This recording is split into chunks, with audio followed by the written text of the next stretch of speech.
tank controls are awesome.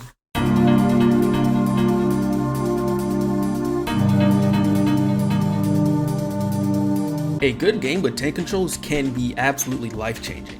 Some of my favorite games of all time feature tank controls. Some of those games, of course, being Resident Evil 4, Metroid Prime 2, Silent Hill 3, Tomb Raider for the PS1, and these are just a few examples of great games with tank controls. When a game utilizes tank controls correctly, more often than not, it's a generational experience. The game design on display is nothing short of artistry. Unfortunately, nowadays, tank controls get an exceedingly bad reputation, especially with the modern Resident Evil remakes. A lot of people nowadays, they don't have the patience to learn an alternate control scheme. They look back at these older games and say, it's outdated, it's an archaic design choice, and that it doesn't have any merit in today's gaming client. I think that they're wrong. I think that tank controls are not simply an old style of control. It is in and of itself a very valid control scheme that still has a place in gaming culture. And not just for fixed camera angle horror games either. Metroid Prime, for example, is an FPS. Resident Evil 4 is an over-the-shoulder action game. Tomb Raider is an action platformer. Tank controls can fit in a variety of different genres, and in this video, I want to delve into why I love tank controls and why I think tank controls still have a place in gaming, and hopefully, one day, we can get a game with tank controls that's not an indie horror game. So first and foremost, what are tank controls? Well, put simply, tank controls are when the controls are done from the perspective of the player character instead of the camera. For example, in a game like, say, God of War 2, when I press up, Kratos moves away from the camera no matter what, because the perspective is from the camera and not from him. While in Resident Evil 1, pressing up makes shield go forward, which in this case is towards the camera. Not only that, but when pressing left or right, the character doesn't move in that direction. There's no strafing in tank control games, for the most part. Instead, they simply spin in place like how a tank would control. Hence the name, tank controls. So, now that you know what tank controls are, let's get into why they're so awesome and why they're good game design, and how good games use them effectively. Resident Evil 4 pioneered third-person shooting and the over-the-shoulder perspective. This game was so influential that even to this day is the blueprint for many shooters out there. The effect this game had on the industry cannot be understated, and a big part of this game's lasting appeal was the hectic and intense combat.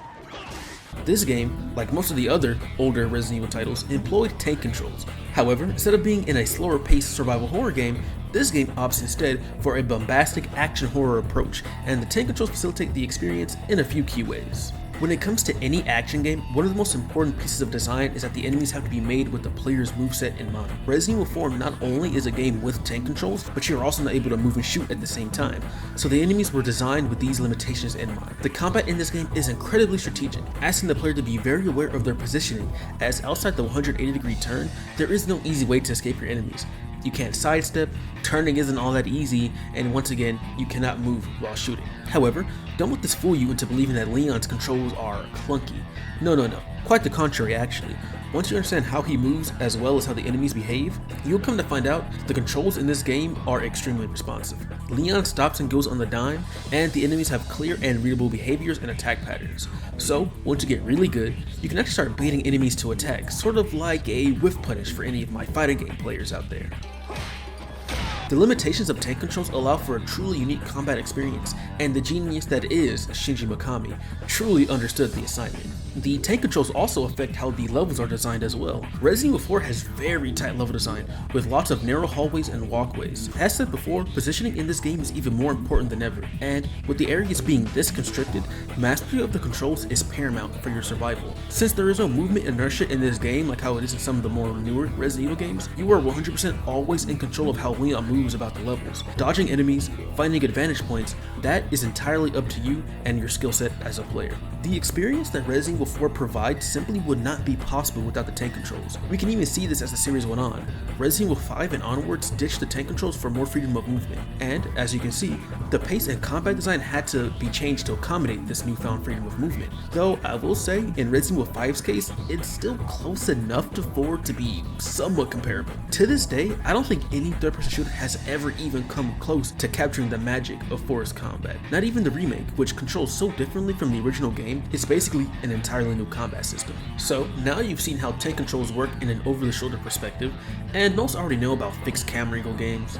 So for curiosity's sake, what happens if we take tank controls and put you directly in the shoes of the player character? Well, this is how we get the next game we want to talk about. Metroid Prime 2 is a first-person shooter, or if you want to be pedantic, a first-person adventure game featuring tank controls. Compared to the 2D originals, the Metroid Prime games are much slower. While the 2D games have Samus zipping around doing wall jumps and all sorts of acrobatics, the Prime games really hone in on the whole occupying a large suit of armor type of vibe, focusing on exploration and more methodical combat. The tank controls help facilitate such an experience by slowing Samus down considerably. Samus does not have a sprint button, instead she runs at a set speed, and since tank controls force you to turn in place, Samus also cannot freely aim either. You have to hold the R button to make Samus go into an aiming mode, and in order to strafe, you have to hold the L button or lock onto an enemy. In terms of combat, Prime 2 takes advantage of the player's lack of movement options by overwhelming the players with incredibly fast enemies and bosses.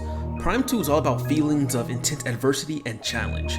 This is, after all, one of Samus' most perilous journeys, where even the very air is toxic to her being. So, by giving the players enemies that are hard to track and follow, it creates a very intense and hostile combat experience that really elevates the game's whole, vibe that it's going for. Without the tank controls, the game not only becomes immensely easier, but it also breaks all tension, because you can easily keep track of your opponent at any given time. This is why, as cool as it may be, Prime Hack and unfortunately the Trilogy version are not the optimal way to experience Prime 1 and especially Prime 2, because without the tank controls, Samus becomes too powerful and all tension is lost. The exploration is also enhanced by the tank controls, because when exploring, if you want to take a better look at your surroundings, you must enter your aiming mode to be able to look around better, and by doing so, you unknowingly immerse yourself further into the game, because you, quite literally, have to stop and smell the roses. The removal of the tank controls in the following Prime games, that being 3 and 4, really show just how integral that control scheme was to those experiences. With the addition of free aiming, the game was pushed into a more action-oriented direction to take advantage of that newfound freedom. Basically, the same thing that happened to the later Resident Evil titles.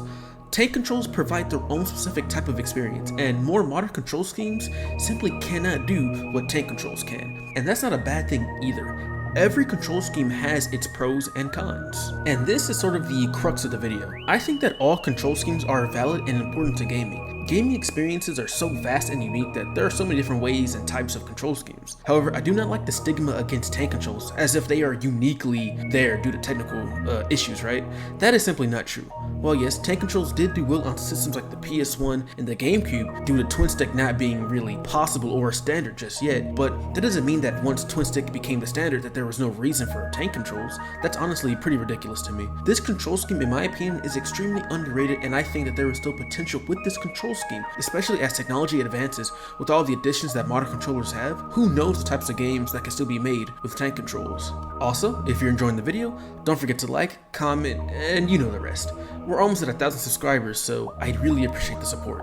Thank you. Now come on, you didn't think I'd make a video about tank controls without mentioning the one genre that does it the best, now did you?